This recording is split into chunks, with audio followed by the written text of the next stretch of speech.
Hi students, welcome to Siyaman Semwal classes. Guys, last video में हम लोगों ने गुडविल के बेसिक्स डिस्कस करे थे। गुडविल का मीनिंग, उसके features and why do we exactly value goodwill.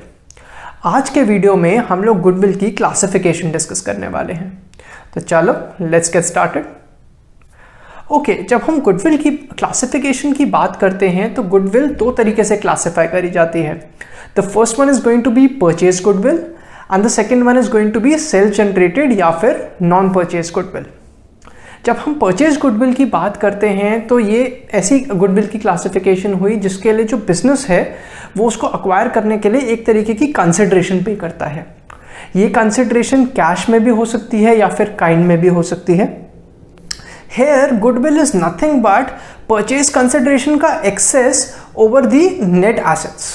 ये पॉइंट अगर आप लोगों को भी समझ नहीं आया तो बिल्कुल टेंशन लेने की ज़रूरत नहीं है, हम इस पॉइंट को एक एग्जाम्पल के थ्रू समझेंगे, राइट। तीसरी चीज़ जो आपको ध्यान देनी है परचेज गुडविल में वो ये है कि it is accounted for in the books of accounts. ये बैलेंस शीट में इंटेंजिबल एसेट की तरह दिखाई जाती है and it is amortised over the useful life. तो जैसे कि मैंने अभी आप लोगों को थोड़ी देर पहले कहा कि वो सेकंड पॉइंट जो था, goodwill is nothing but excess of purchase consideration over net assets, उसको समझने के लिए हम लोग एक एग्जांपल यूज करते हैं।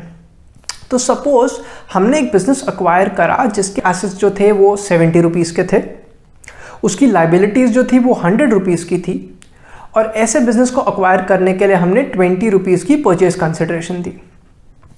अब इस बिजनेस में अगर आप नेट एसेट्स निकालना चाहेंगे तो आप देखेंगे कि वो -30 आ रहे हैं।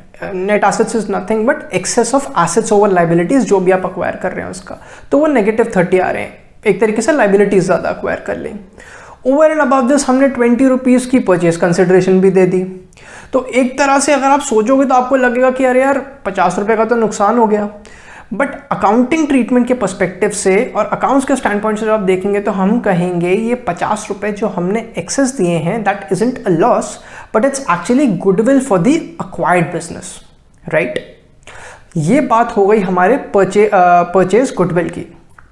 जब हम सेल्फ जनरेटेड या नॉन परचेज गुडविल की बात करते हैं तो उसमें आप ये कंसिडर करके चलिए कि नॉन परचेज गुडविल जो है वो डिटर्मिन करी जाती है on the basis of reputation, जो कि एक बिजनेस या उसकी मैनेजमेंट एंजॉय करती है। ये आप अक्वायर नहीं करते हैं, इसके लिए आप कोई कंसिडरेशन नहीं देते हैं।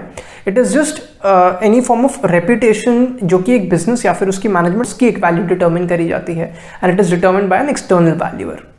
Something very important about non purchase या फिर self generated goodwill is that कि ये बुक्स ऑफ अकाउंट्स में नहीं दिखाई जाती, unlike the first case. So this is a very very important point to remember. That's it from me as far as classification of goodwill is concerned. Thank you so much for watching. Until next time, bye bye.